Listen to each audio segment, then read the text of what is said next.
Hiya, I'm Carly from Kip McGrath Carlisle, and today we're looking at semicolons. So there's three main ways that we can use a semicolon to show off how clever we are. Again, like I talked about in the colon video, it's all about showing that you can use different types of punctuation and different things in your writing to make it more interesting. So one way is to use them for independent clauses. That means they're not dependent on each other, and where we've missed out a coordinating conjunction. They have to be kind of linked ideas. So for example, if we were saying something like, oh, my pen doesn't want to write, Fred went to the shops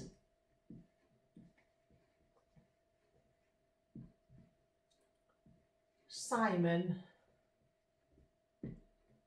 played football. So they're both about activities that two people were doing on a particular day, and so they're related, but they are separate clauses. They do both make sense on their own.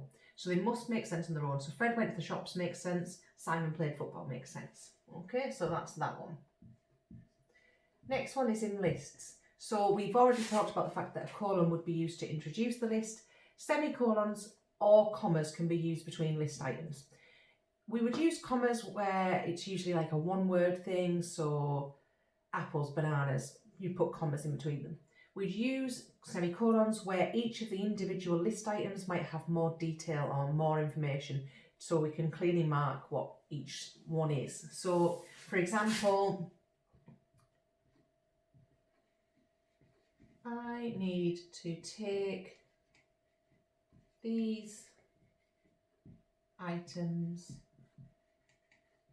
on the camping trip. Again, we are making sure that before the colon makes sense, okay, and it's not just got the verb just before the list. I need to take these items on the camping trip, colon, and this is our list. So if I was just writing simple things like a torch,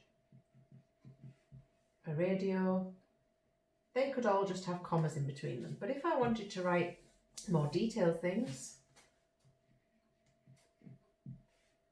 like the large hanging lantern, that has a comma in it to separate two adjectives, and so it wouldn't then be appropriate to have a comma to separate the items because people might get confused as to whether that's separating items, so we would use a semicolon. The large hanging lantern, a gas powered stove,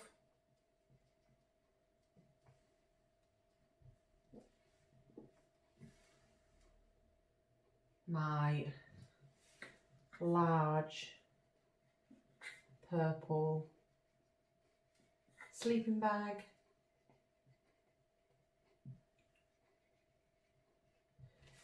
and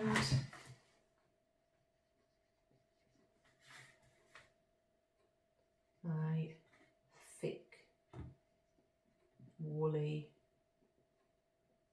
socks.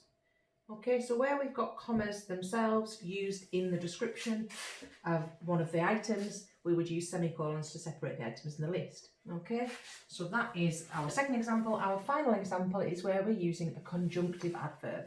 Now, we've talked about conjunctions and words that can be used to join sentences, and it can get very confusing because some of those conjunctions are also adverbs. So a conjunctive adverb is something like consequently.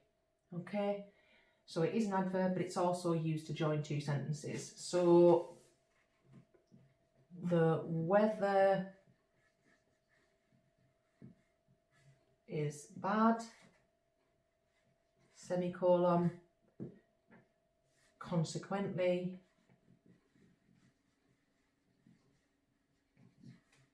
all planes are grounded.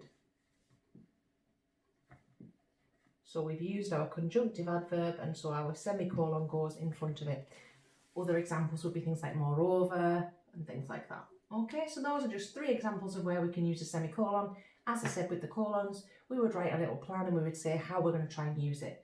The easiest one for people to use and to get their head around is probably the list version, but you can use any of the others.